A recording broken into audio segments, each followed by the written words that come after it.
ক্যারিয়ারে ইতোমধ্যেই হাজারের কাছাকাছি চলচ্চিত্রে অভিনয় করেছেন ঢাকাই সিনেমার জনপ্রিয় খলনায়ক মিশা সওদাগর। তাকে অধিকাংশ ক্ষেত্রেই দেখা যায় খলনায়ক হিসেবে। প্রভাবশালী এ অভিনেতা পর্দায় যেমন দাপটের সঙ্গে খল চরিত্রে নিজেকে মেলে ধরেন, বাস্তব জীবনে তিনি অবশ্য ভিন্ন মানুষ।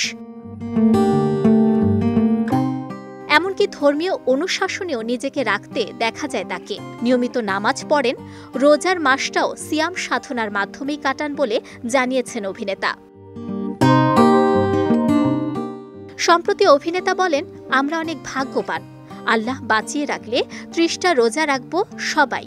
যে কারণেই আল্লাহ সৃষ্টি করেছেন বা আমাদের উপরে বাধ্য করেছেন, যাতে এটা আমরা সবাইকে নিয়েই করি, সম্মানের সাথেই করি এবং নিজেও সিয়াম সাধনার মাধ্যমে রোজাটা উদযাপন করি। আমি ব্যক্তিগতভাবে বলবো, আমরা ঢাকাইয়া মানুষ, আমরা অনেক আগে থেকে রোজা রাখি, ছোটবেলা থেকেই রোজার সিস্টেমের মধ্যেই পড়ি।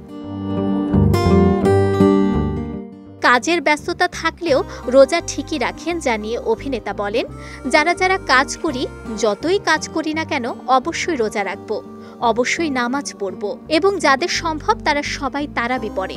আমি পড়ব, সূরা তারাবি হলেও আমি পড়ব, কারণ শুটিং যখন থাকে তখন হয়তো খতম তারাবি পড়তে পারি না, তখন সূরা তারাবির উপরেই বেস করতে হয়।